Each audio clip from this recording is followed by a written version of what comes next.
Treneri, galėtumėt trumpai apibūdinti, kokios buvo šiandien čia rungtynės? Na, pirmiausia, sveikinu Energiją su pergalė. Rungtynės buvo klampios ir galėjo į bet kurią pusę tikrai nueiti ir daug buvo sukurta šansų į abi rungtynės.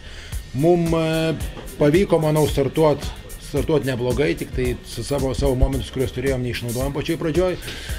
Už tai jie išnaudoja, šiek tiek atsigavo, bet šiaip tai buvo nusiteikimas, buvo šiom rungtynėm labai geras, žinojom, kad tai yra mūsų derbis ir visi tam atitinkamai ruošiasi.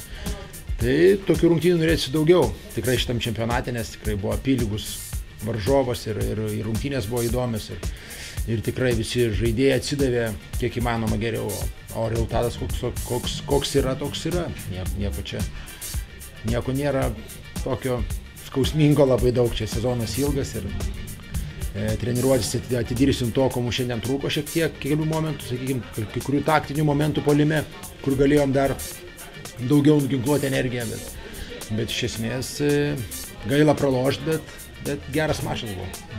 Ir būtent užsiminėt apie ilgą sezoną, kiek prisiminant praėjusius sezonus, iš tikrųjų pankams visą laiką gana sunki būna pradžia, po to jie įsibėgėja. Ar manot, galima pasitikėti vėl šią taisyklę, ar čia labiau reikia atsižvelgti į tą sunkų darbą, treniruotėse ir taip toliau?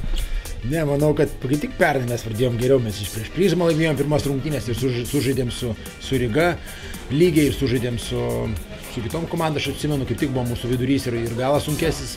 Bet taip, įsičiuos mums reikia, Latvijos senai įsičiuožiau, 2 mėnesius čiuožė, mes tik tai tą mėnesiuką ir tai dar mažiau kai kurie žaidėjai, tai įsičiuošim, bet tik tai norisi geriau jausis kuo greičiau, kad tas sezonas būtų įdomesnis. Ačiū.